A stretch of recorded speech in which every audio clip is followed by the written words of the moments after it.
আসসালামু আলাইকুম সুপ্রিয় ইসলামিক মিডিয়া দর্শক মণ্ডলী, আশা করি মহান আল্লাহ রাব্বুল আলামিনের অশেষ মেহেরবানি ও দয়ায় আপনারা সবাই ভালো আছেন।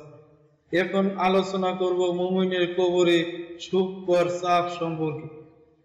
হযরত সাঈদ ইবনে মুসাইব রাদিয়াল্লাহু আনহু বলেন, হযরত আয়েশা রাদিয়াল্লাহু আনহু নবী করিম সাল্লাল্লাহু আলাইহি ওয়াসাল্লাম এর নিকট আরজ করলেন, হে আল্লাহর রাসূল, আপনি যখন কবরে মুনকার নাকিরের বিভৎস কণ্ঠ এবং মৃত্যু ব্যক্তিকে কঠোরভাবে চাপ দেওয়ার কথা বলেছেন, তখন থেকে আমি কোনো কিছুতেই শান্তি পাচ্ছি না এবং কিছুতেই আমার মনের অস্থিরতা দূর হচ্ছে না। নবী করিম সাল্লাল্লাহু আলাইহি ওয়াসাল্লাম বললেন, ওহে আয়েশা, মুনকার নাকিরের কণ্ঠস্বর মুমিনের কাছে অনুরূপ সুখকর মনে হবে। সুরেলা কণ্ঠের আওয়াজ যেমন মনোমুগ্ধকর হয়ে থাকে, নয়ন যুগলের সুরমা ব্যবহার করলে যেমন চোখে সুখ ও শান্তি অনুভূত হয়, কবরে মুমিনদের প্রতি মাটির চাপ ও অনুরূপ সুখকর ও শান্তিদায়ক হবে।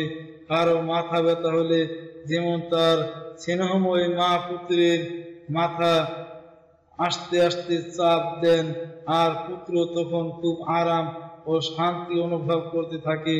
ওহে আয়েশা, মনে রাখবে, আল্লাহ সুবহানাহু ওয়া তাআলা সম্পর্কে সন্দেহ পোষণকারীদের জন্য বড়ই দুর্ভাগ্য।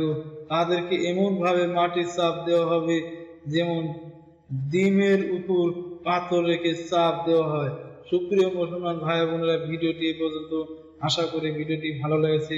ভিডিওটি লাইক, কমেন্ট, শেয়ার করুন এবং ইসলামিক ভিডিও পাওয়ার জন্য আমার চ্যানেলটি সাবস্ক্রাইব করুন। ধন্যবাদ সবাই।